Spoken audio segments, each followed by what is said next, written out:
This channel does not promote any violent, harmful, or illegal activities. All content provided by this channel is meant for educational purpose only.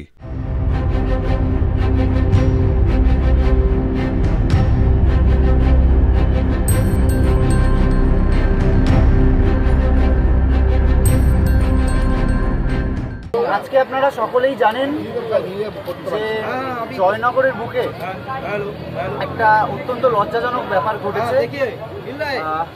আমাদের ঠিক যেমন অভয়া ন্যায় বিচারের দাবিতে আমরা একটা লড়াই লড়ছি, আপনারা দেখতে পাচ্ছেন আমাদের সহযোদ্ধারা আমরণ অনশনে রয়েছেন।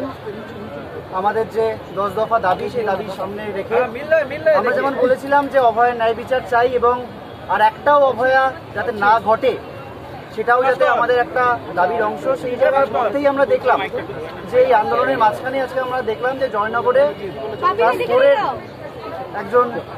একজন বাচ্চা মানে শিশু, তার সাথে এরকম ঘটনা কিন্তু ঘটলো।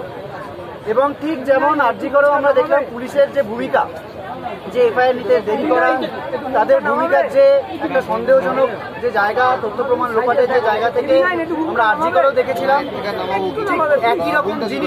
ঠিক একই রকম জিনিস আমরা কিন্তু দেখতে পাচ্ছি আজকে জয়নগরেও ঘটেছে। ঠিক যেমন আমরা দেখলাম যে শহরের বুকে আরজি কর যেমন একটা এপি সেন্টার, এরকম একটা জায়গায় অন ডিউটি একজন ডাক্তারের সাথে এরকম ঘটনা ঘটেছিল, ঠিক তেমনি একটা গ্রামের বুকেও কিন্তু আজকে একই রকম ঘটনা ঘটলো।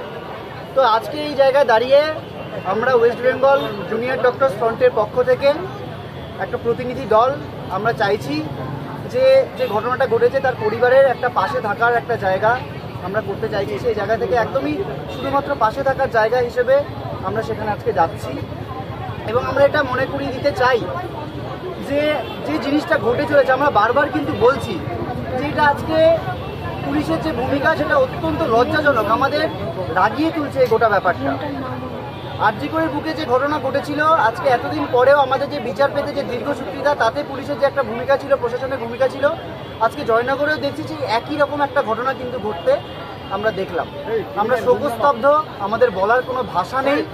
তো সেই শোকস্তব্ধ পরিবারের একটা পাশে দাঁড়ানোর একটা উদ্যোগ হিসেবে আমরা ওয়েস্ট বেঙ্গল জুনিয়র ডক্টরস ফ্রন্টের পক্ষ থেকে আমরা 5 জনের একটা প্রতিনিধি দল আমরা সেখানে যেতে চাচ্ছি। কতজন যাচ্ছেন?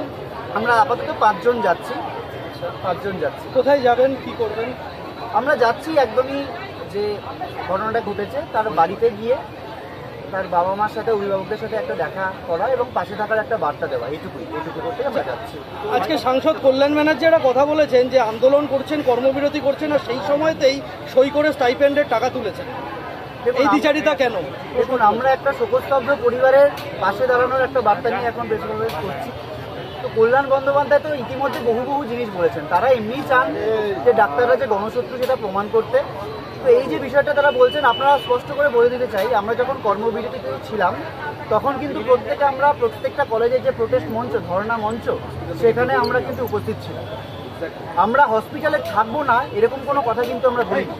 আমরা কর্মবিরতিতে যখন ছিলাম তখন কিন্তু আমরা প্রত্যেকে হাসপাতালে উপস্থিত থেকে সেই ধর্ণা মঞ্চে থেকে এবং সেই ধর্ণা মঞ্চে আমাদের প্রতিবাদকে কিন্তু করছিলাম। সেটা আরজি কর হোক, medical college, SSKM, north Bengal, Sagore Dutta, প্রত্যেকটা জায়গায় নিজস্ব ধর্ণা মঞ্চ ছিল। তো সেই জায়গা থেকেই আমরা যে উপস্থিত আছি, আমরা যে প্রতিবাদ করার নামে বাড়ি গিয়ে ছুটি কাটাচ্ছি না, সেটা প্রমাণ করার জন্যই কিন্তু আমরা প্রত্যেকদিন গিয়ে এবং সেটা সিনিয়র ফ্যাকাল্টি যারা ঊর্ধ্বতন কর্তৃপক্ষ তাদের সাথে কথা হয়েই আমরা কিন্তু সেই সাইন করতাম এবং সেই প্রোটেস্ট মঞ্চে গিয়ে বসতাম। এবার এই ব্যাপারটাকে এরকম ঘুরিয়ে দেখানোর উদ্দেশ্য তার কি এবং কেন, সেটা তাকেই জিজ্ঞাসা করতে। একটা আক্রমণ জারি হয়েছে, আবার একটা কথা বলেছেন যে প্ররোচিত হয়ে অনশনে নেমেছ, তোমাদের শরীর খারাপ হলে তার দায় যারা প্ররোচনা দিচ্ছে সরকারের দায়। তোমরা বলেছিলে কে দিচ্ছে প্ররোচনা, সেটা তো আমরা জানতে চাই। ওনাকে উল্লেখ করতে বলুন কে প্ররোচনা দিচ্ছে এবং একদম স্পষ্ট কথা বলছি, আমরা কারণ প্ররোচনায় এই পথে এগোই।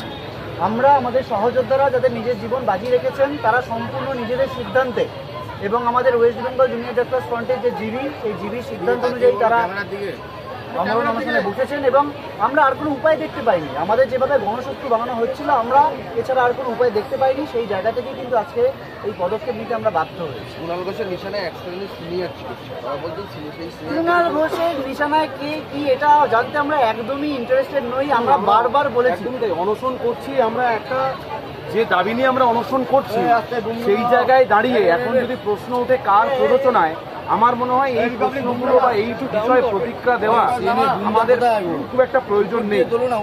যারা বলছেন যে দাবিগুলো করেছি দাবিগুলোকে যাতে তাড়াতাড়ি মেটানো যায়, যাতে এই সমস্ত যে ছেলেমেয়েরা যারা বসে আছে অনশনে তাদেরকে অনশন থেকে যাতে অব্যাহতি দেওয়া যায়, সেই চেষ্টাটা করলে আমার মনে হয় ভালো। পরনিন্দা পরসমালোচনা চিরকাল ছিল, আছে, থাকবে, সেটা আমরা আটকাতে পারবো না। আমরা যেটা করছি আমাদের কাজ করে যেতে হবে, কাজ করছি এবং সেই কারণেই আজকে আমরা জয়নগরে যাচ্ছি।